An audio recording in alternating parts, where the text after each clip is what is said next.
Thank you.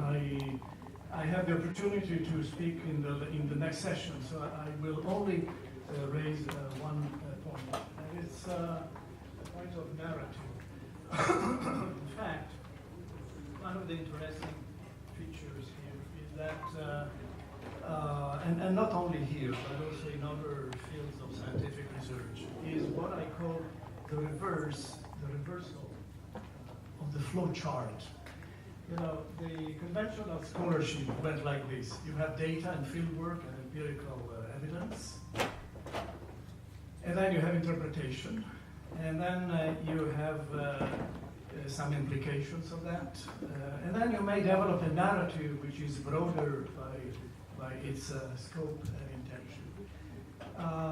But in recent years, I see my own field of population studies. I'm a specialist of Jewish population studies. And I see this in a very famous cause célèbre that we see here in the field of population dynamics, or population genetics rather.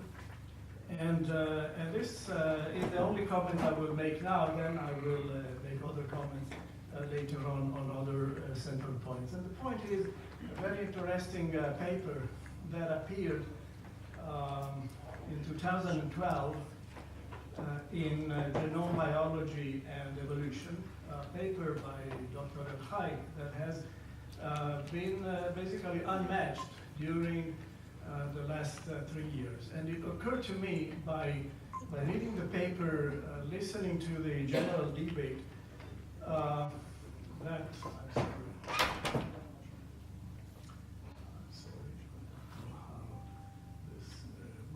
it occurred to me that,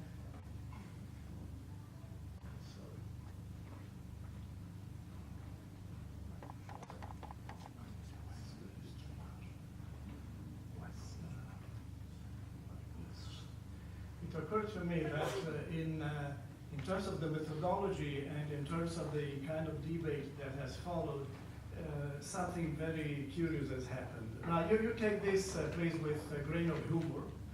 But I just want to show how methodology can develop. This is a graph taken from a very famous, one of the seminal papers written by Hammer and others in the year 2000. This is kind of mapping out of the populations, Jewish and non-Jewish, organized by areas. This is a multivariate or 29 analysis of 29 male populations. And you see there are certain regional patterns.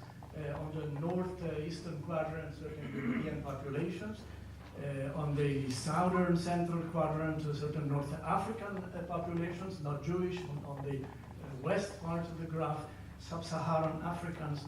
And on the central part, a very interesting cluster of Jewish populations of different continents, and also of non-Jewish populations of the Middle East, mostly Arabs, Palestinians, and even the Druze, Syrians, and others. So this is the original paper. Now we have heard and we have had already today several presentations mentioning as I mentioned, the cause célèbre of the Khazars. And it occurred to me that in that paper, the selection of the population samples was such that you can simply do the following, and again, take this with a smile. You take a pair of scissors, you take the previous graph, and you just cut the northwestern quadrant, and you see what happens.